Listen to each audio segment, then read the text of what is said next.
welcome to another session of Coffee and Conversation. As per normal, the session's been recorded and the recording will be available via the wonders of the internet. Please mute yourself until you want to speak. We've only got a fairly small group today, so really encourage you to have your say and to join the conversation. But you can also put stuff in the chat as we usually do. But yeah, we'll get started. So thanks for joining us.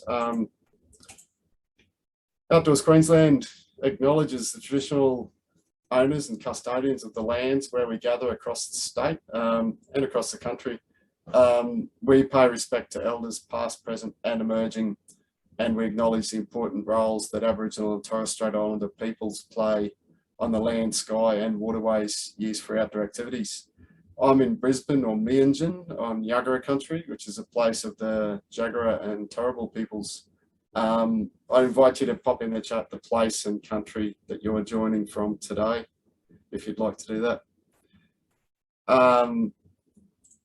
We also acknowledge the funding provided by the Queensland Government to support outdoor activities across Queensland, and acknowledge the work that so many different government departments and ministers do and have done regarding outdoor activities, which includes sport and recreation, who are in the Department of Tourism, Innovation and Sport. So welcome to another session. I'm Dom Courtney, Executive Officer of Outdoors Queensland. Our Operations Manager, Mark Squires, is my co-host for today's session. I'd like to welcome everyone, especially members of Outdoors Queensland, but also any others who are joining us. And I saw Laurie's on the call there from Outdoors New South Wales and ACT. So welcome to Laurie. Thanks for joining us. As I said, the recordings are available on our website and on YouTube. And we're up to episode 20 of Coffee and Conversation for 2021. I lost count last year in the end. I think we had 30 or 40 last year. So we're getting up there, and thanks again for joining us. A bit of an agenda there for you. We'll go through these recurring topics and then move on to the other, some of the other ones that we've discussed previously, and then we'll talk about some new things. The Outdoors Queensland Awards finalists were announced a few weeks ago, and they're all listed on our webpage. It's a pretty impressive group of people who were nominated and are now finalists. Those award winners will be announced at an online event on Friday the 29th of October, and we'd like to invite you to join us if you're available that day. The other one there in the recurring topics there was the online Active Queenslanders Forum was held this week. If you want to watch that recording, I think it's going to be available soon, and you can check out the AQIA website for details of that. So a few other upcoming events. Inside the Outhouse, the next session's the 18th of October. I think I didn't join it this week, but time's changed a little bit with daylight saving in the southern states. So just check on that as far as the time for that one. I don't think we have any orators here today, but yeah, I'm sure it'll be an interesting topic for next Monday, the 18th. And the other one there is that Queensland and Australian government, so federal government, they've jointly put together that support package for Queensland businesses that were affected by our brief lockdown in July. So that's still available. Check out that website for eligibility. The advice that is being put out there by the government is that every eligible business that applies will be successful for that grant. So if you're eligible for it, you really should apply for it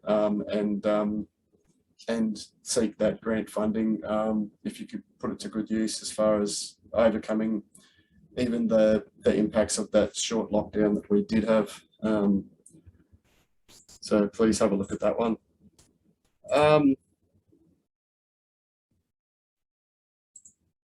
Moving along, the Outdoor Education Awards for 2021 were announced during the NOAC precursor event last week. And I'd like to just congratulate all the finalists and winners at the state and national levels. And I wanted to highlight the Queenslanders who won national awards last week. So Phil Harrison was announced as an OEA Service Award, and then Jackie Kiwa and Glyn Thomas, the OEA Fellows. So congratulations to those and to all the other finalists and winners of awards. It's great to see. So I just wanted to highlight that. It was a pretty impressive lineup there in those awards as well as far as the finalists. Queensland Climate Youth Forum. This is an opportunity. They're seeking Queenslanders aged 25 years and under from Queensland Government to talk about current and future climate action in Queensland. They want to know what young Queenslanders think about current and future climate action, what young Queenslanders are already doing to reduce emissions and build resilience. It's an online forum. I think it's at 5 o'clock on Tuesday, the 19th of October. And it's about sharing experiences, talking about how young Queenslanders are taking action on climate change, and also giving opinions on how to better prepare for changing climate and reducing emissions. So it'd be great to have some of the young leaders from the outdoor sector represented there to talk about what can be done to take Queensland's climate action further and move it on. So just wanted to highlight that, and we've got the link there on the site, but just wanted to highlight that as an opportunity too. And if you know anyone 25 years or younger, or if you're one of those people, please feel free to share that with them.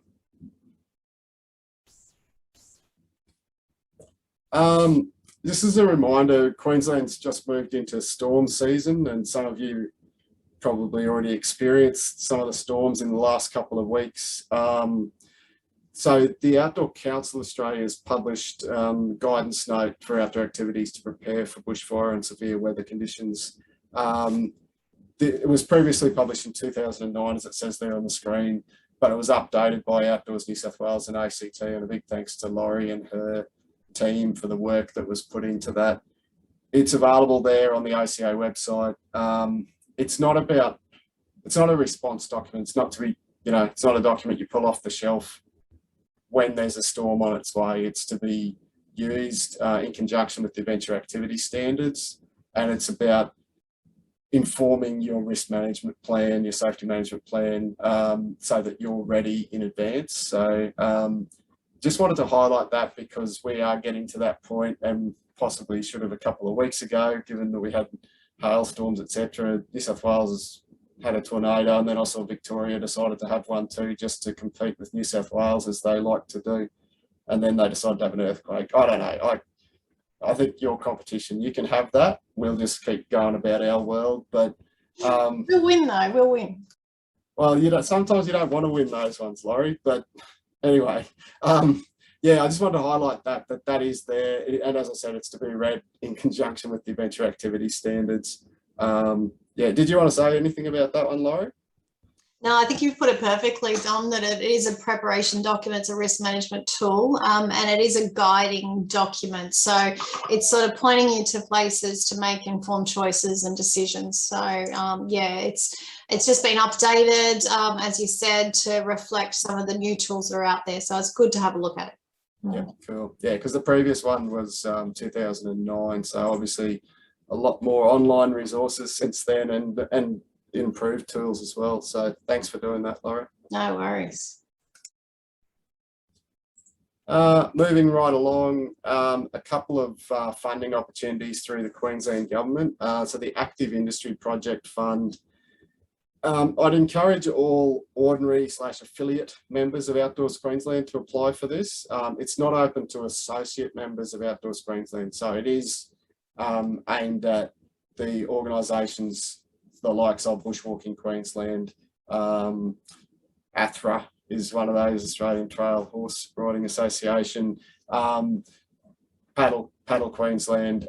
So the organisations at that level are eligible to apply for this. And Outdoors Queensland is also eligible as an industry peak body.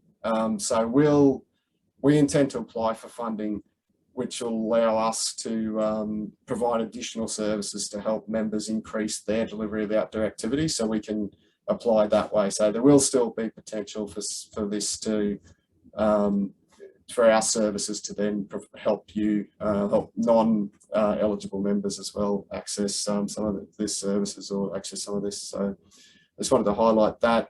It has opened and closes early November, so please check it out and have a look. We'll also look at getting someone from the department to come and have a chat about that program and their other programs, hopefully in the next fortnight, next session. And this next one is another one of their programs at the minute, the Active Game Day projects, which is about field of play is the term they're using, field of play infrastructure projects to enhance participation opportunities. So check out the eligibility of that one as well. It's aimed at non-profit organisations, and it's really about, you know, when they talk field of play, it's not necessarily sporting field of play. It could be trails, it could be that sort of thing, but it's got to be for eligible organisations. So that one also closes in early November. So it's worth having a look at that one as well. Yeah, favourite topic of all. Sorry, I should be pausing a little bit. If anyone has any questions, comments, more than happy as we go along. Please just sing out. And thanks to Mark for sharing some of those links in there in the chat.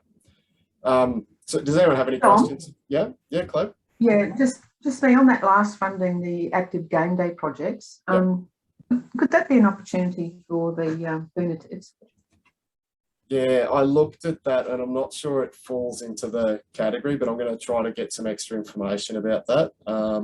Yeah, it's a matter of what works for it, but I'm going to have a better look at that, Claire. And yeah, I was going to talk to Tanya about that.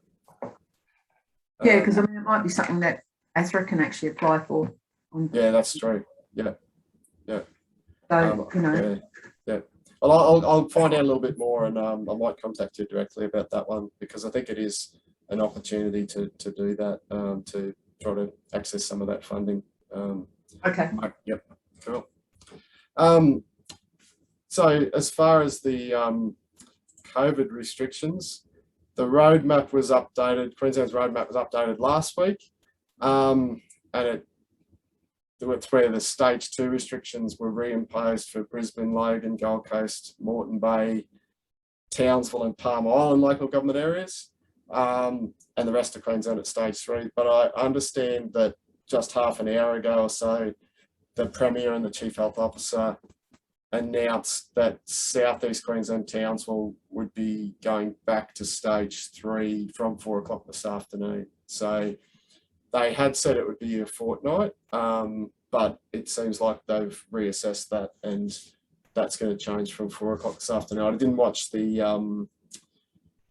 announcement today because I was actually preparing this PowerPoint. So but I guess the big thing there that they hasn't. I guess they'll update the roadmap again, but I just saw Mark's just put a little note, and Peter said, yeah, the roadmap to be reissued shortly. That's what happens. If I move on, then I can say I had it right at the time I did the thing. But yeah, I only copied that off only half an hour ago or so. So it's just, or maybe a bit longer. So, but what I guess the good thing is, if we're back to stage 3 restrictions, that means everywhere in Queensland's on the same levels from 4 o'clock this afternoon. And the big one is that new normal along the bottom as well. So just make sure, I guess that's the reminder. I've probably said that every single session this year, but making sure we've got those ones in place. And I just saw Andrew's comment, never throw out your capacity signage. You never know when you're going to need to change it back. Couldn't agree more, mate. It's one of those things, isn't it? Better to have it sitting in the cupboard than having it disappear. The one about, I guess, the COVID safety, this is some of the stuff on the restricted businesses. We've talked about this, many know. So it talks of what is a restricted business and what isn't. Outdoor education providers, it is a restricted business in relation to the indoor aspects of it. And however, for non-restricted businesses, so purely outdoor activities, you don't have to worry about the COVID safe checklists that are out there now. I just saw Peter's one letting people on the waiting list know they can come to the sailing and kayaking sessions. Yeah, it's interesting when it changes day to day, but I guess this is a positive change. So well done, Peter, on being able to accommodate more people and get them there if they can make it. For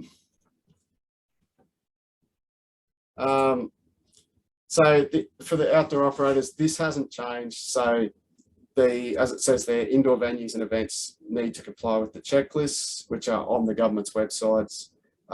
If you're purely outdoors, it's an unrestricted business. You don't have to comply with that checklist.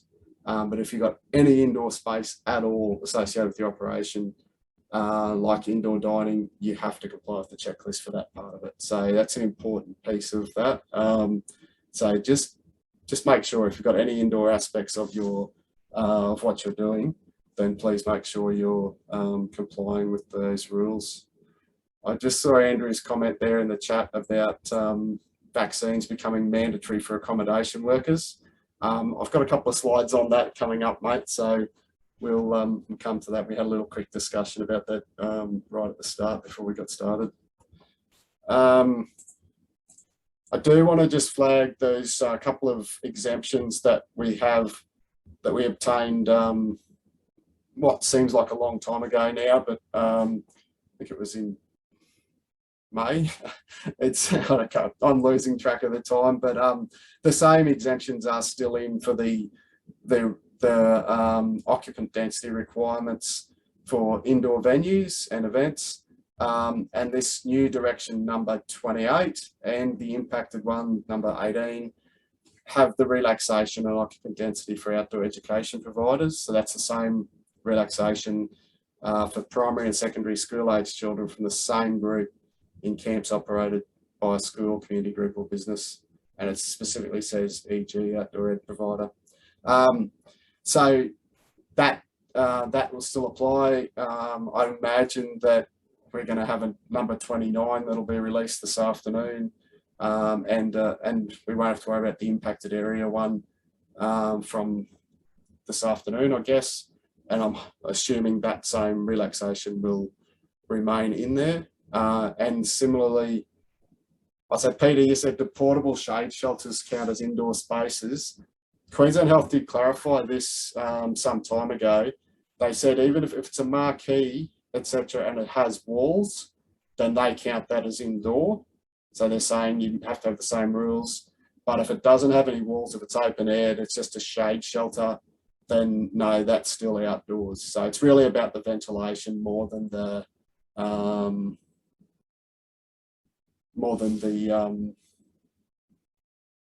aspect of it of where the thing's situated. So that was, we had a look at that a while back. I think you'll find the argument there is you want to provide health in Queensland, provide shade for health in Queensland anyway. So yeah, I think you're fine with an open air marquee. Yeah, Andrew, fully enclosed. And you know, some of those large marquees that are at venues, particularly, you know, some of the golf clubs, that sort of thing, have some really serious marquees that are almost part of their building. So I think that makes sense. And whereas if you've got a temporary shade shelter, yeah, I think that's fine if it's not fully enclosed. So Mark just shared a big an accept. I'm assuming that's from the Queensland Health page, mate, is it? Yeah. A tent like a circus tent or performance tent is not considered an outdoor area. Yep.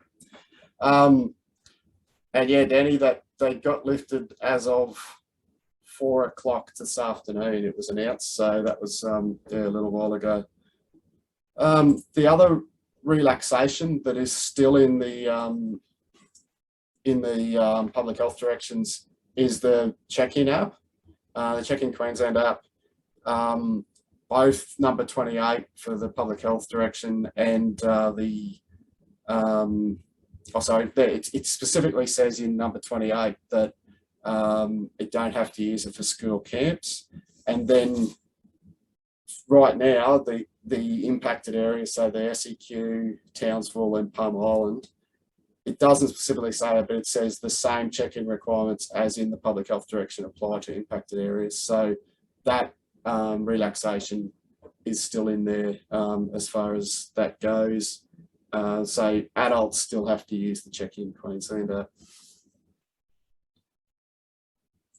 I just want to flag too that Education Queensland's planning framework, which was last updated on the 20th of August, and that was when, as I know, Andrew calls it, the dreaded scenario 5 was removed, which was the one that caused us all sorts of grief.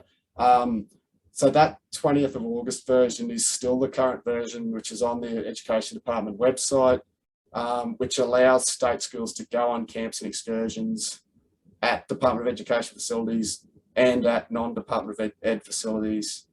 But you need the COVID safe checklist for restricted businesses if you're a non-department facility.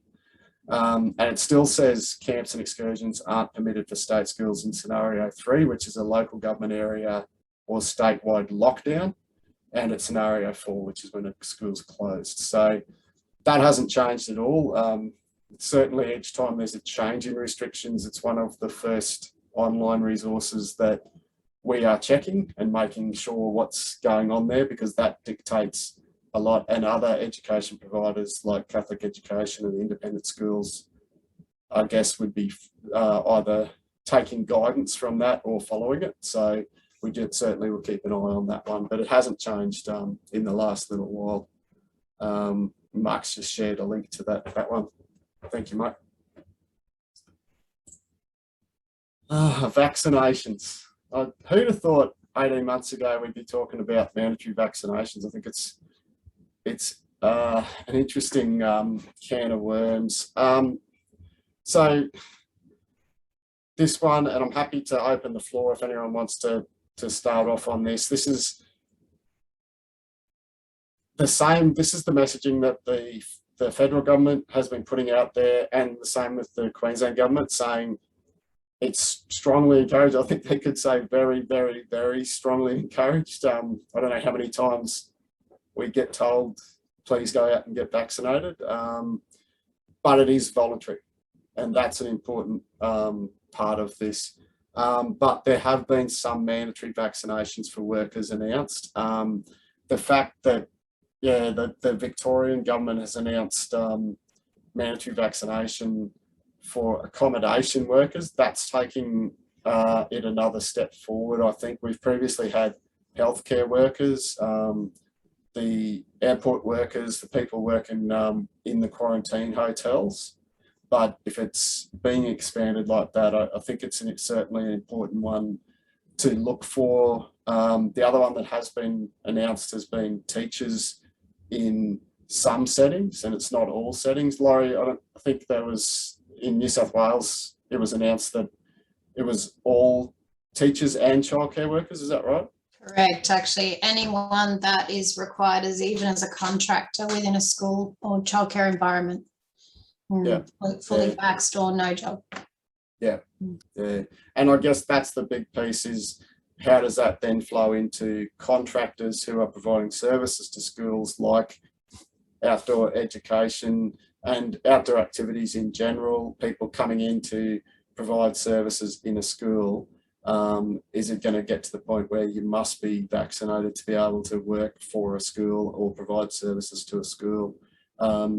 And that's right now hasn't been enforced in Queensland yet, but I think the big thing is to watch this space. Happy to open the floor up if anyone wants to comment on it or ask questions about it, because that's what this session's really about. I only comment, if I may. Yeah, Danny. It's probably not that helpful, but actually the only applicants we're attracting for positions are those that are exiting aged care where they have to have mandatory vaccinations and don't want to. So it'd be nice if we held off so we can actually attract those staff. Right. So people are leaving aged care because they don't want to get vaccinated. That's because correct. it's mandatory there. Yeah. They're approaching you for work, and I guess that's a concern, isn't it? If that rule's then going to come in, you're either going to lose those people from your work if it comes in for us as well. Yeah, I just don't know how to look at it, to be honest, because we need the positions filled. So right now it's a positive, but yeah, as you say, it could be a short-lived window. The other thing too is I've learnt that as some of them are looking to exit industries that have mandatory vaccination, they're doing so in consultation with their union and work cover. So it's a bit of a minefield at the moment. Yeah, it is, mate.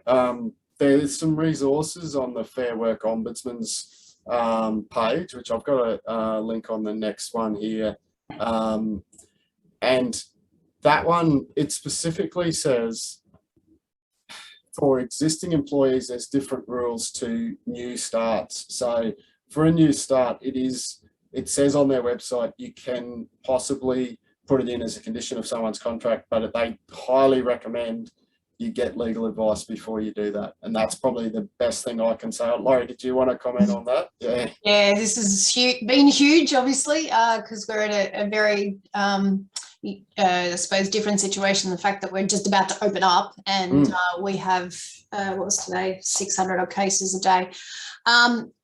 Look, all I can say is, yes, get legal advice. I've been in meetings with lawyers after lawyers after lawyers. Danny, if you take these people on, you've got to realise that it's your workers' comp, that if they get a COVID case on your site, you are liable. So you need to do everything in your power from a legal standpoint to protect you. And that could include signing waivers. So your employees could sign a waiver. And I'm not giving you legal advice. I'm just telling you some of the things the legal advisors have told me. So please seek your own legal advice. But certainly waivers would stand up. But the consequence of that is that you are still legally liable to pay them sick leave. You are still legally, well, operationally, you have to cover their time with someone else. So the cost associated with employing that person may not be of benefit to you in the long run. So you've got to think of it that way as well. Yeah, okay, more minefields. Yeah.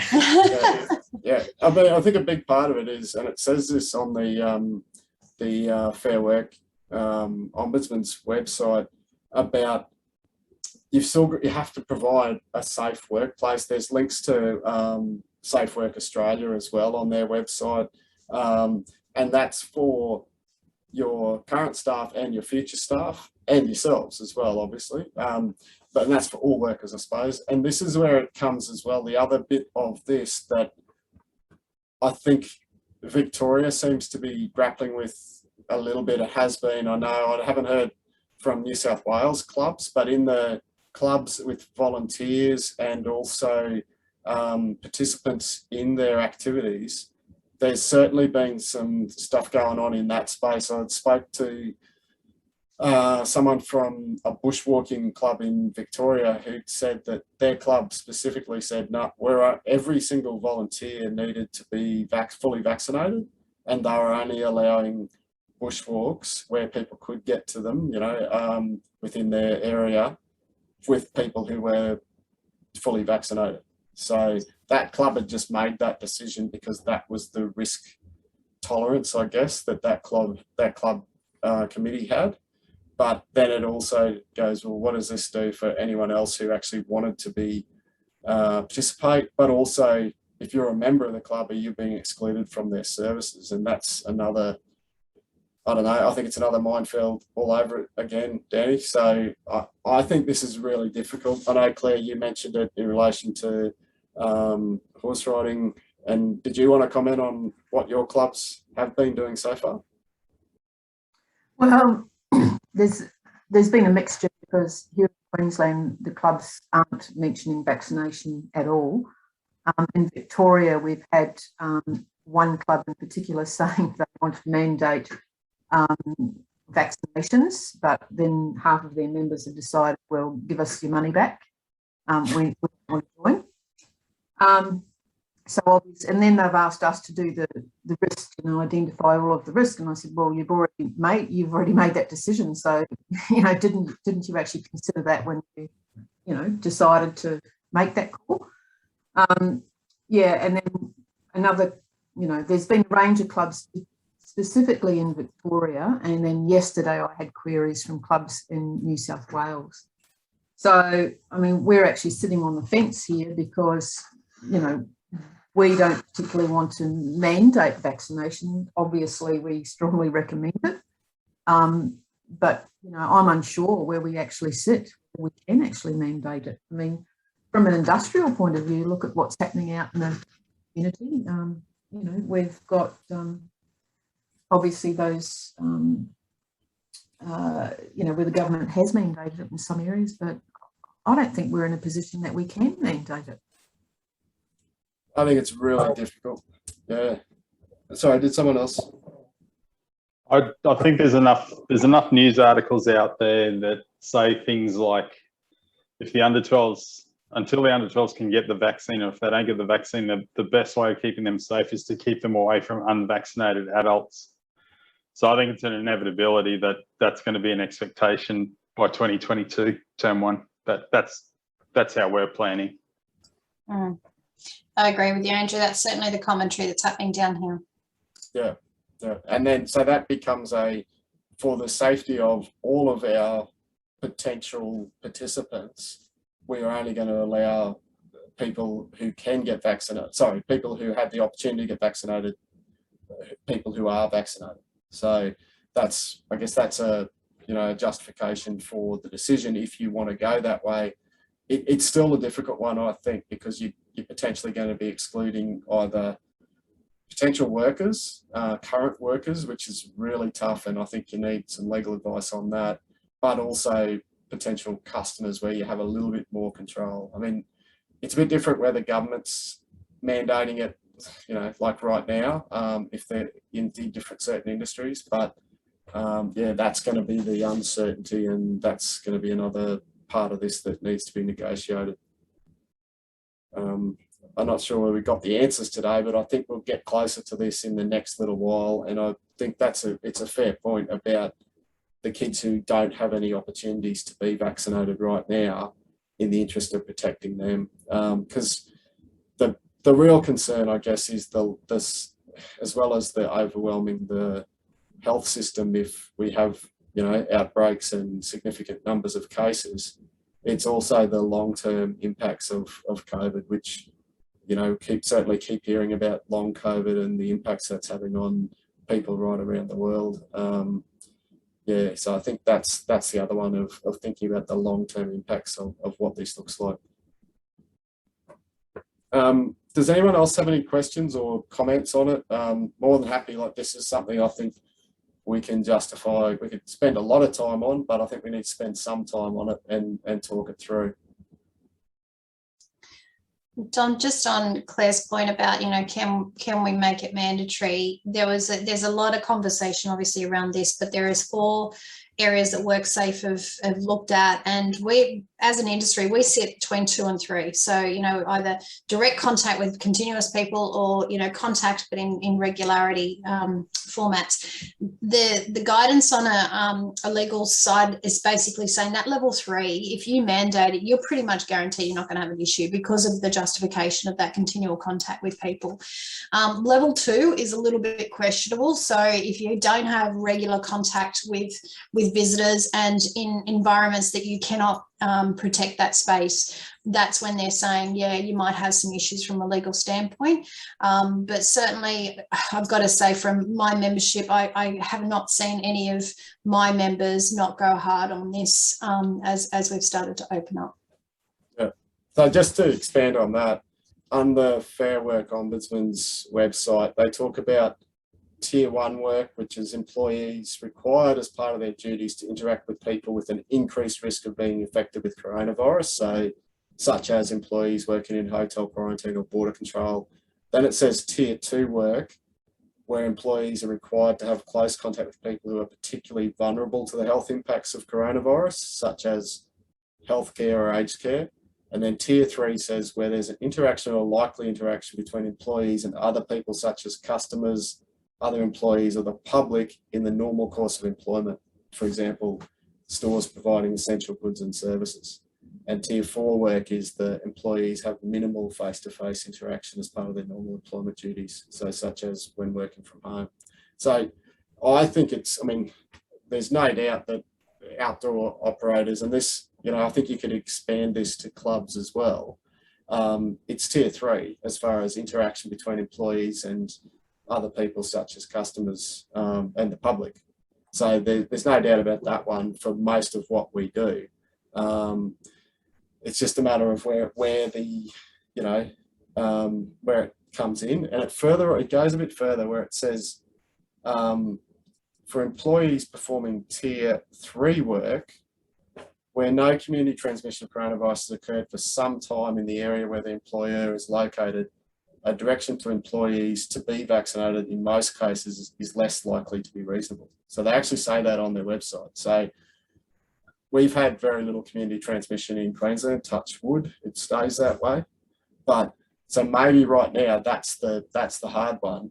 But then it goes on to say where community transmission is occurring in an area and employers operating in workplace in that area that needs to remain open to provide essential goods and services, a direction to employees to receive a vaccination is more likely to be reasonable. It does then go on about saying it's always fact dependent, needs to be assessed case by case.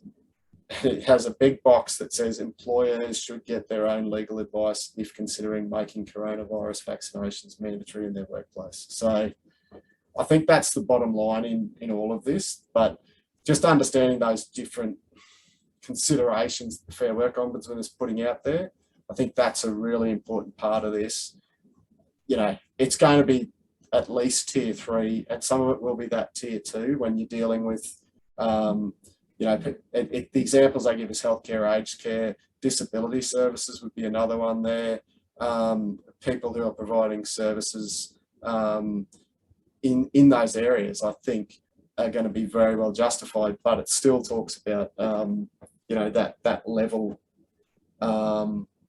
of risk, I suppose. And it does also say on there, the coronavirus pandemic doesn't automatically make it reasonable for employers to direct employees to be vaccinated against the virus. So just be cautious about it. I think the government would love it if every employer did that in relation to making sure more of the community is vaccinated, but you have to protect your organisations as well. So I think that's a key consideration. But I really recommend having a look at that website.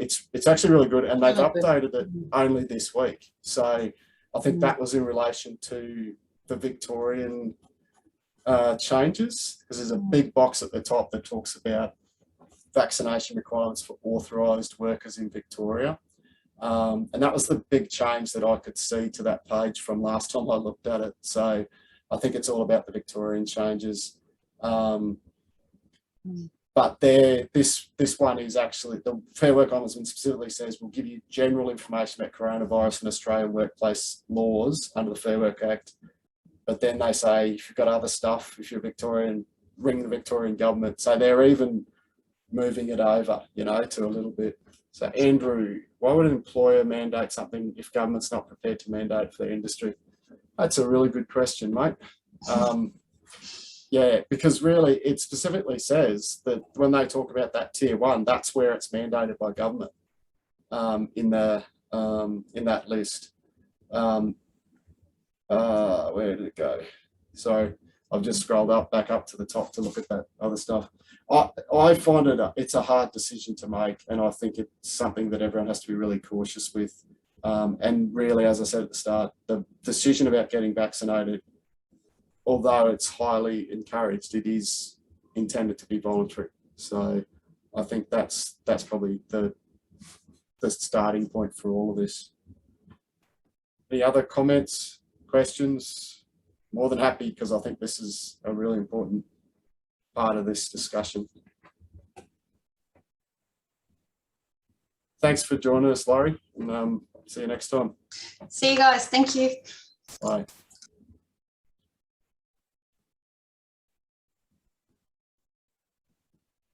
Any other questions on vaccinations? I don't think I've given you any answers, but I think that Fair Work Ombudsman is probably the best resource that I can point you to at the minute. the Safe Work Australia is also pretty good. And remember, they had some really good stuff early on in relation to COVID about the cleaning and all that sort of stuff. I think they're worth checking out as well. So they're starting to wrap their heads around this a bit more, I think. But there has been a lot of articles about this exact point in various industries. All right. Just wanted to flag a bit of the stuff which we were talking briefly earlier where Mark said it's been a stressful old week this week for us. But just about, what we're doing, I suppose, just to partly reassure you that, we are, if there's any issues that you're facing that you think need to be on our radar, please let us know. It's really important for us to have that feedback from the industry so that we can get in there and understand the issues, but also advocate on your behalf. More than happy to do that. We're also talking to our interstate colleagues like Laurie, and I just saw Andrea's on the call as well from Outdoors Victoria. I certainly have been talking to Andrew from Outdoors Victoria regularly, and I think the work that's been going on, the collaboration there, has been very important to how we're trying to help navigate this on behalf of all outdoor operators across the country, and also at the Outdoor Council of Australia level. We're also working with Queensland Health through Sport and Rec to make sure that issues are understood and trying to work out solutions to those, which can take a while, but we've certainly had some successes with that, which is mostly due to their willingness to listen and understand what's going on and some of these impacts. And we've also had the same sort of discussions with Education Queensland and other government departments. And that can be a slow process too, so please bear with us, but please flag any of these issues as early as possible, because then we can get the ball rolling, so to speak, and get it happening. And we've also done a little bit of work with the media in relation to the importance of outdoor activities as well. So we'll keep doing that as well. I didn't put this in the slide, but we've just started our Great Getaways Queensland, which is in conjunction with the Australian Camp Association. We were going to have a camp this weekend at Camp Warrawee at Pine Rivers, but we've actually cancelled that. So our first overnight camp will be held in early November at the Sunshine Coast. So there's a lot of information on our website on the camps, but if you know anyone who's over 55 years of age who might be interested in coming along for some wonderful outdoor activities, and even if you fall into this category, if you feel the need to get some extra outdoor activities in your life with some like-minded people, more than happy to have you come along and join that session. Just have a look at the details on the website. I just saw Danny's comment there. Mate, we actually had some conversations with Australian Standards a while back as far as a shared subscription, and their corporate subscriptions, to be able to make subscriptions available to members, are exorbitantly expensive, like tens of thousands of dollars. That we actually had this exact discussion on trying to access Australian Standards so that we could share it with members, and it was unbelievably expensive because they're not a government organisation, they're a commercial agency. And when we put it like we actually thought they would quite openly do that, and it was quite amazing what the answer was. And that's the sort of arrangement they have in relation to, I don't know, the plumbing standards, etc. They expect every single business really to subscribe directly to those standards, and they don't seem to have any way of, reducing those costs for a peak body organisation. It just doesn't even seem to be an option. That was a couple of years ago, but I highly doubt anything's changed in that space. And that was actually part of the reason the adventure activity standards and good practice guides they're not listed with Australian standards, which means that they're freely available. They're not behind any paywall or anything like that, which I think is a real positive, because they're about a guide for the industry that's freely available. Does anyone have any other random questions like that one? And I'm more than happy, because we do have a little bit of time left, but if there's anything else that anyone has. No?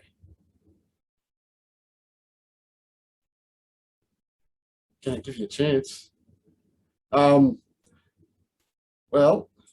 that's pretty much it for today. Our next session is Friday, 22nd of October, which is the week before the awards evening. Really encourage you to, if you can, to join us on that night on the 29th.